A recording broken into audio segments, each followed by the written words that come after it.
But it's a good example because if I get rid of my fear of dogs, then whichever dog comes in front of me, I will not be affected.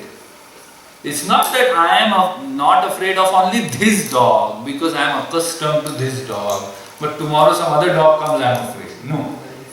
It's a complete blanket. Does that answer your question? Yeah, it does. And that's why life, the only purpose of life is to correct ourselves. That's it.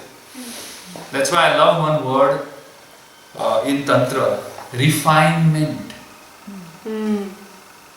I love this word. You are refining yourselves through the lifetimes towards your pure potential. So is it like the parable with the rough diamond and more we polish, then one day the true self, the diamond, without coloring will shine. I always think of a distillery where you feed in the crude oil or whatever and then something goes and I remember that big diagram Of textbooks. Some Lime kiln. gas will go, something else will go, then some petrol will come right on the top or something. One of those sort of analogies. Refining, refinery, called a refinery. Yeah, that's why it's called refinery. That's a good example. Raffinerie of true self. Yes. And all the waste products are thrown out. Yes. Lot of waste comes out. Yeah, but these waste can be used. They are usable. They are reusable waste. How will you will not use the reusable waste? Your students will use the reusable. Yes, because you give your examples. Yes. Refinery. It's a second example. First was you were standing in the morning outside of the chime. That was nice. The chime has the wind chime outside. The chime has 8 tubes. What is chime? Wind chime. That. Yeah. And there is one flat piece of wood, right? And when the wind blows, the piece of wood hits and you get a nice music. But when does the music come? Music comes when and only when the tubes are hollow. If the tubes were solid, let's assume the tubes were solid steel. Number one, the chime would be under heavy strain, pressure, like it would be bogged down by the weight of the tubes. It will be heavy to lift, plus the wood piece would move, but no tune, no music, horrible music, like tang, tang. So, resistance too. So these hollow tubes are our roles that we play, asmitas. Sorry, the tubes are the roles that we play. And heaviness or lightness is in our hands. And the middle, the plank of wood, the little piece of wood that moves along with the wind is our true self. So what happens is when the tubes are lighter, means the roles are just accepted and you are hollow to the roles. An enlightened person, a person who has seen the light of truth, can wave with the winds of the world and just create good music through their roles and yet be unaffected. It sounds like a rhythm rather than like a pressure. Plus, the chime that holds you also is under absolutely no pressure. Sometimes the chime also moves in happiness. And this is why we have to just keep lightening each and every role that we play. When it's not needed, don't use it. This is something we all need to understand. When we go back home, in a particular situation when your role is not required, you don't need that.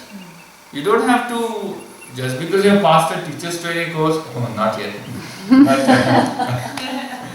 Just because you went to a teacher's training course doesn't have to mean you have to be teacher 24 hours. Even in your sleep. That. When you are a yoga teacher, know where you are a yoga teacher and know You pull out the mask of yoga teacher when you don't need it, but be an inspiration. Be an inspiration 24 hours, but be a yoga teacher whenever is needed. Yes. That is important. That's why the basis of our course is inspiration. How to be an inspiration. And when you are an inspiration, it comes out. You talk to anybody, you talk to your husband, your child, your mother-in-law, your neighbor, you will be inspiration everywhere. And they will also won't mind it. People don't like it. Immediately you jump into the shoes of yoga teacher. You should do this for the back. Why did not ask you? You know, I have a strange experience. A guy coming to my home, maybe he was 60 or 70, just for the water tube, some problem. So, basically, a simple man, but very nice and kind. So he comes to me to check whether there is a breakdown in the pipe. And then he's just coming in the house to go to the terrace. Oh, you have such a lovely house, you feel peace. And then, but really nice, because the man, I say, wow, what is it? And then he say, I never say that normally, but really you have a very nice house, you feel good here. Nice. So I was smiling, beautiful. What did you say? I say nothing. And he was just looking at me, how, if you are, I know you for many times. Well, I think this happened because he was a simple man. Yes, very If open heart. Yes, open heart. No, yes, open heart. Yes. Before the words could come out naturally. We could see like good puppy, good grandfather like this, but very simple. And he was smiling and saying bye bye, see you next time. He was really nice. He must have broken another pipe also. Just to come back next To come back. Yes. Maybe make one screw loose or something. Every week, man, plumbing problems. But it's nice because a small meeting like this that maybe you keep in mind for. Yeah. It was really a good feeling for both, I think. Once I was going for work in Toronto in a taxi, and in 7-8 minutes taxi ride, the taxi guy was from Pakistan, and he saw that. He asked me, "Are you from Pakistan?" I said, "No, I'm from India." And then he started talking about the religion. Very nice. He asked me, "Why are you here?" So I said, "Yoga." And then said, "Is it yoga? Is yoga religion?" And in the taxi ride of 8 minutes, we had such amazing discussion. And I explained him the concept of avidya in Quran also. And he was so happy that he dropped me and he came up to the studio and took the card of the studio and went. He said, "No, I will come because I ride taxi 10-12 hours a day and I have a lot of lower back problem. Do you think it will help?" So within 8 minutes, you can actually convert somebody. And then I think he wanted to do something for his back, but he always thought, because he was a Muslim, he always thought, yoga is Hindu, I cannot do it, Yeah, that's why he asked you, is it religion? Yeah, he immediately asked me. And it was so nice. And this is how we touch lives. Huh? This is how, now if that man... Inspiration. Yeah. I mean, you can just allow somebody to just destroy one of their belief systems just by being nice to them.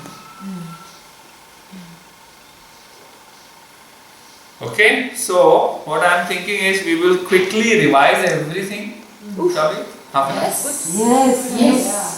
Yes. You hear the Okay. message. So,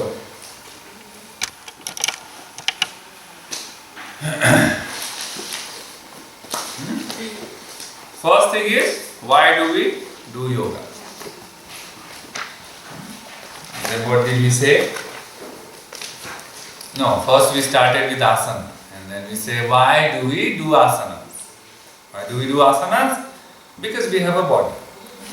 So why do we have a body? And then everybody was a little, why do we have body? We haven't thought about this.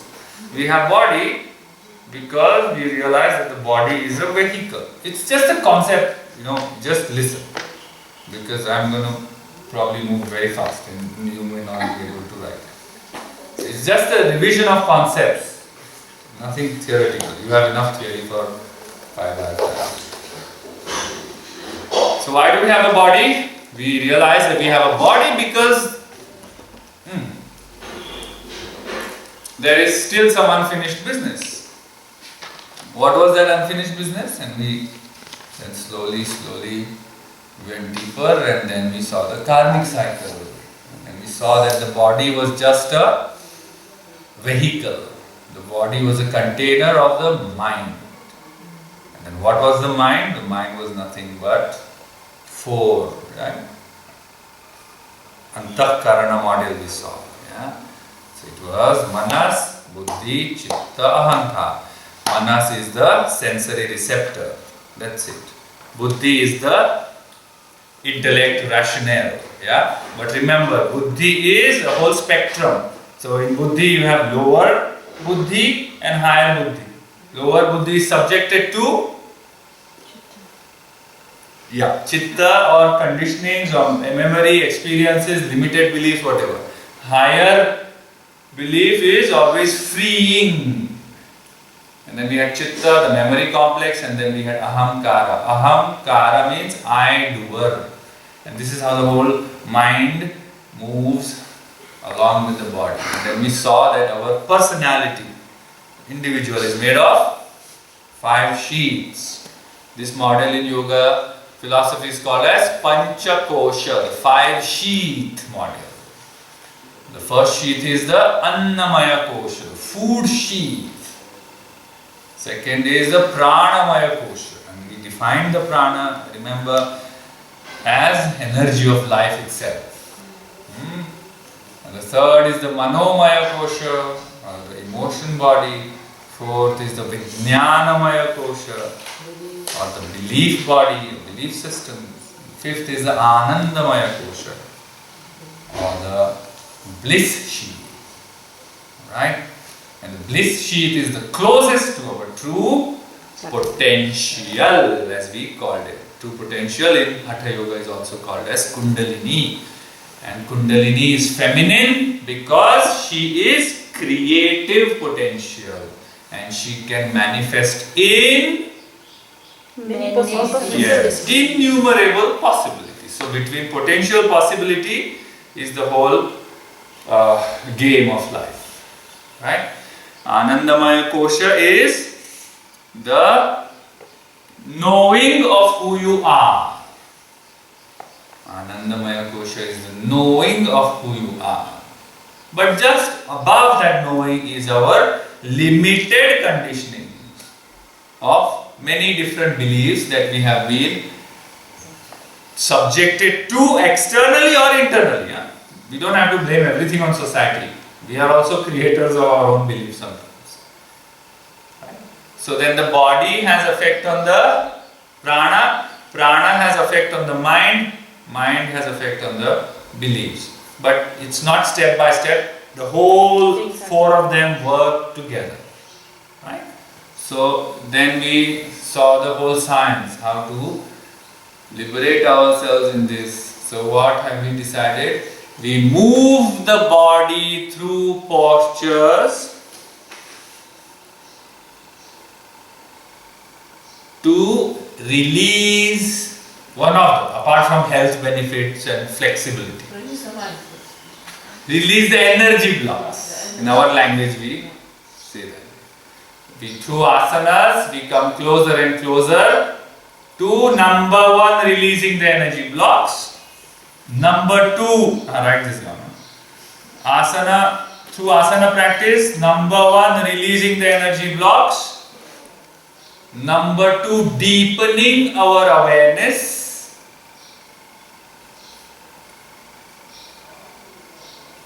Number 3, generating acceptance,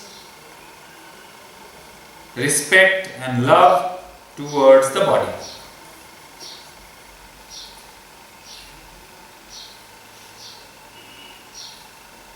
And 4th, which everybody knows, health and fitness benefits. Or you can say health, fitness and therapeutic benefits. Can we just say well-being? Yeah, well, you save a lot of energy. Okay. Then What came about to allow the body to sit in, to be stable for meditation. meditation? Yeah, you can write that too. Body, to allow the body to become stable for further practices like pranayama and meditation. Good. But when you release energy block and deepen your awareness, this happens automatically. Correct. That's right. Yeah. So many times when you do your research on the internet, you will see the benefit of asana is to prepare yourself to sit in meditative practices, which is not entirely the only benefit. So now you know 5. Second is the pranamaya kosha. Pranamaya kosha is basically the amount of life energy flowing through you.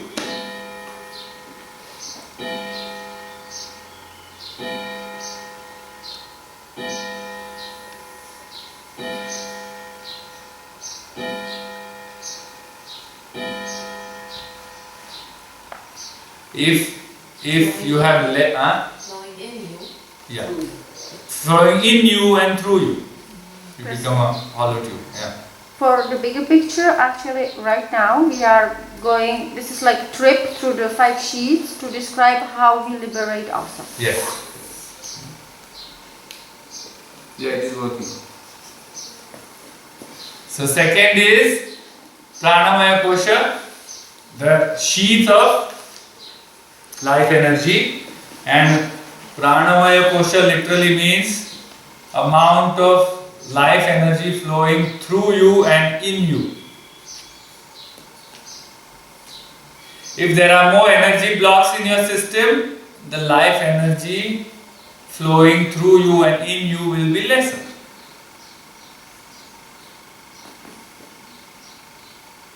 Will be flowing. Hmm? The life energy will be flowing smoothly. If there are more energy blocks, if there are more energy blocks. the life energy will be blocked. Blocked. Okay. That's why it will not flow smoothly. What you said? Did I say more? No. Yeah. Less energy block, more energy flowing. Yeah. If there are less energy blocks, there are more energy flowing. If there are more energy blocks, less energy.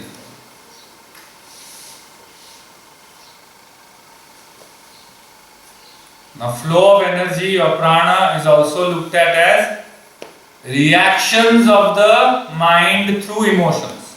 Manomaya kosha. Emotions are reactions. Manomaya kosha, reactions. So, the energy blocks manifest as emotions.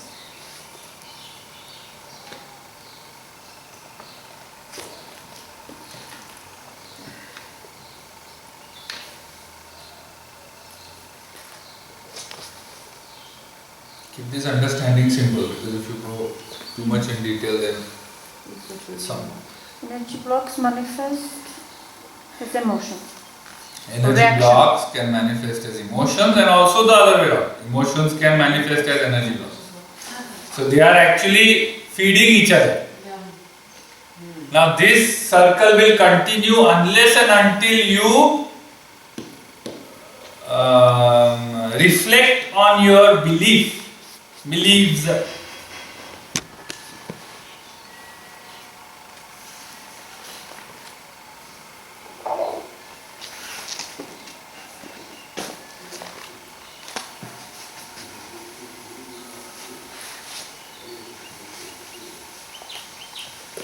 When we start reflecting on our beliefs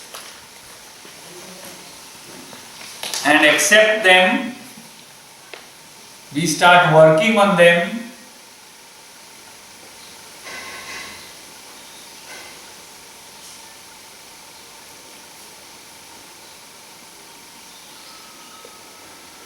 we start substituting limiting beliefs with liberating beliefs. This is important line. When we start substituting, We start to substitute. yes,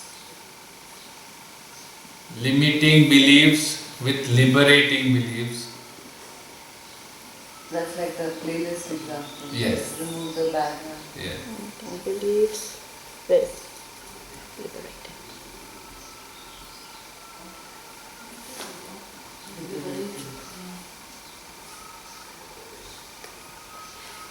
And what are liberating beliefs? Liberating beliefs are the closest representation of our true self.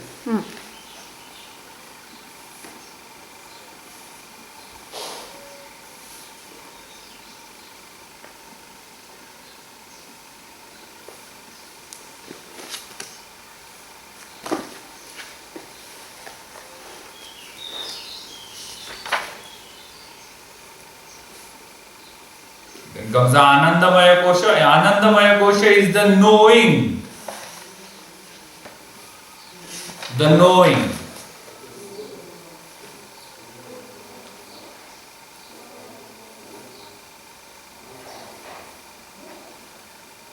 Knowing and not just believing.